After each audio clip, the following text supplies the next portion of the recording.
Ambolongo Nimo Wetimi. Saya Markus Aim menyampaikan beberapa hal menyangkut pemerintahan Kabupaten Mimika dan beberapa hal penting yang saya perlu sampaikan di media publik atau rekaman video supaya publik tahu nasional maupun internasional, bahkan seluruh Indonesia, bahkan lebih khususnya itu 29 kabupaten yang ada di Papua, bahkan Provinsi Papua sampai dengan pusat DKI Jakarta atau Jakarta Pusat. Kondisi dan keadaan ada di Kabupaten Mimika memang dilihat kota istimewa, kota yang emas, daerah dolar karena naungan di bawah PT Freeport Indonesia.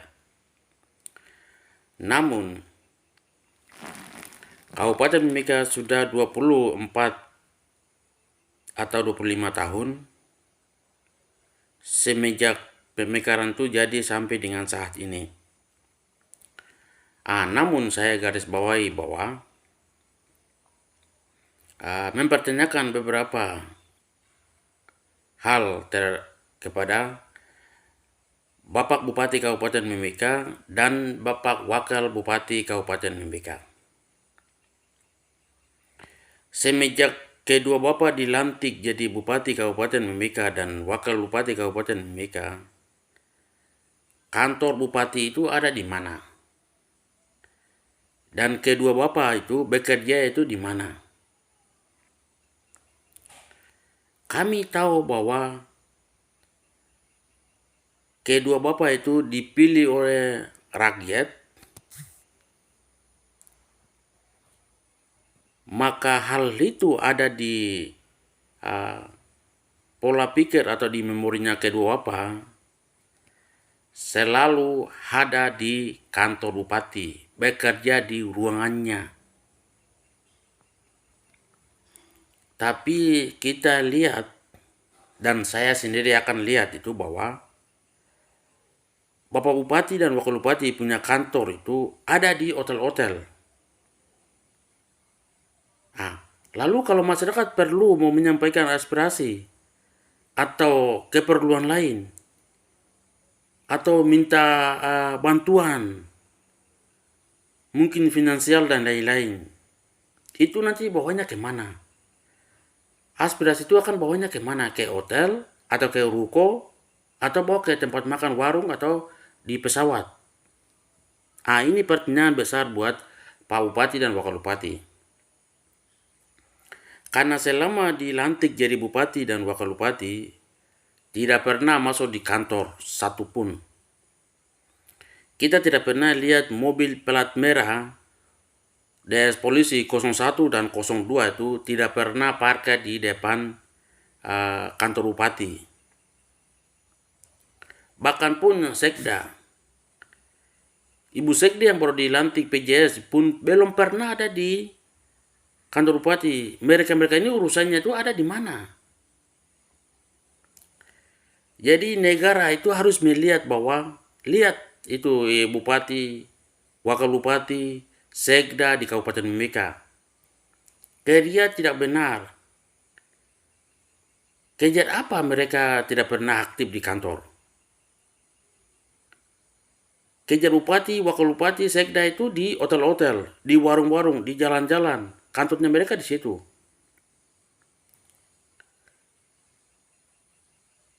Tipu besar terhadap masyarakat Kabupaten Mimika. Amungme dan Kamboro dan 5 suku kerabatan lain yang ada di Kabupaten Mimika itu ditipu, dihina, diinjak di tanahnya sendiri. di negerinya sendiri. Karena mereka itu adalah anak putra daerah, anak Amume dan Kamboro yang jadi pemimpin di Kabupaten Mimika. Salah satunya Pak Bupati dan Wakil Bupati. Pak Bupati adalah anak Amume, Pak Wakil Bupati adalah anak Kamboro asli. Tapi belum pernah ada di kantor. Contoh kecil tadi mereka ada aksi Amume Kamboro atau 5 suku kekerabatan lain, 7 suku yang tadi mereka ada aksi di kantor bupati. Kapan mereka akan tes? Itu saja pun tidak ada sama sekali.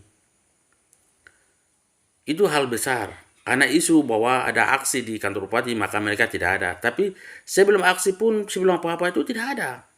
Kecuali kalau ada hari HUT kemarin baru Pak Bupati dan Wakil Bupati ada di kantor. Tapi itu ada di lapangan, bukan di kantor bupati. Terus rumah negara yang dibuat oleh negara itu, wakil bupati, bupati punya rumah negara itu isinya apa? Rumput naik, tidak ada manusia satupun. Lalu masyarakat mau ketemu mereka itu di mana?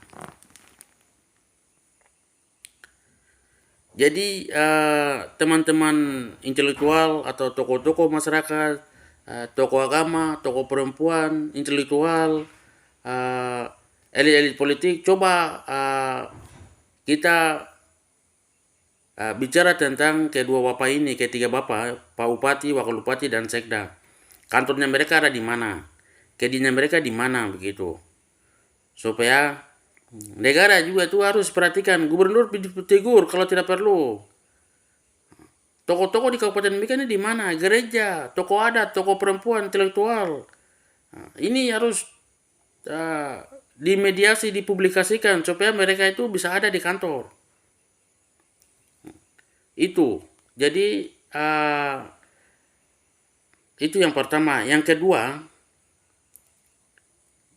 anak Amume dan Kamboro di kabupaten lain itu mereka ada tes CPNS, tapi di Kabupaten Mimika ini belum pernah ada.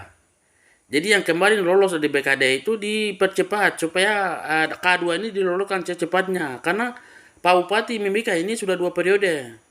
Periode pertama sudah habis, periode kedua. Tapi tidak ada hasil, tidak ada yang beliau jadi momen atau kenang-kenangan buat anak Amume Kamboro itu belum ada sama sekali.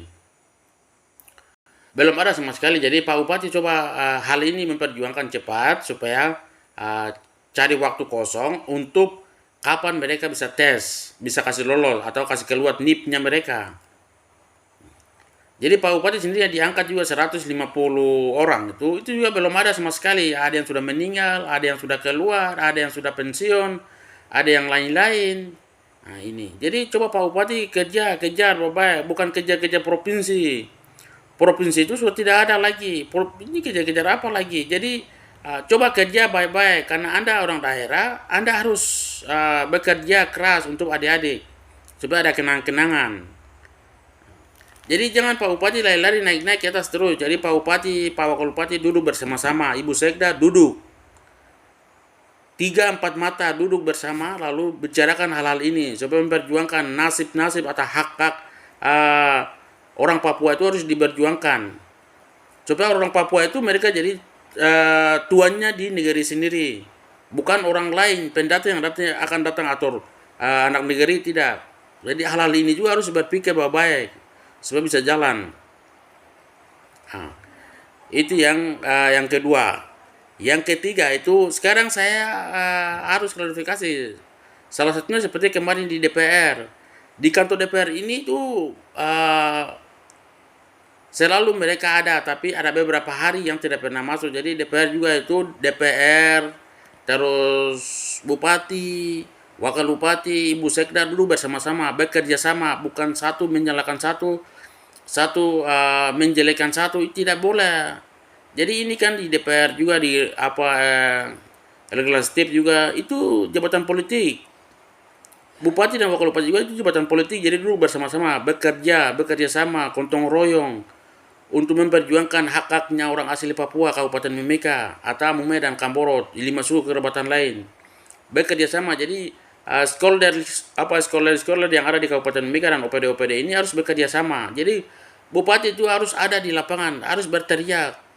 Terus Pak Wakil Bupati harus bekerja sama, pas Ibu Sekda, terus DPR ini, jadi bekerja sama.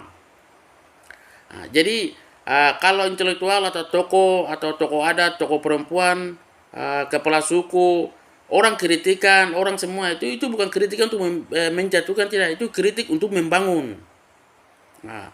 Bukan orang yang dikritik itu dikejar-kejar, lalu diancam, ditangkap, diperiksa. Bukan, ini kan untuk kita kritik itu untuk membangun.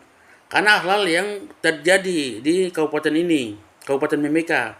Saya juga itu orang lapangan. Jadi kita lihat bukan hal yang tidak hal yang terjadi, yang fakta yang kita sampaikan di media. Itu yang saya bisa dapat sampaikan. Nama saya Markus Aim. Saya mahasiswa dari Universitas Gadjah Mada Yogyakarta. Saya anak intelektual, anak pribumi Kabupaten Mimika. Mungkin Bapak Ibu yang sedang menonton atau Bapak Ibu yang tidak mengenangkan dengan penyampaian saya, mohon maafkan saya. Kata-kata yang tidak diinginkan atau mungkin kalimat saya kurang tepat, maafkan. Itu yang saya bisa dapat sampaikan. Amolongo Nimo Witimi, salam Timika, tetap damai.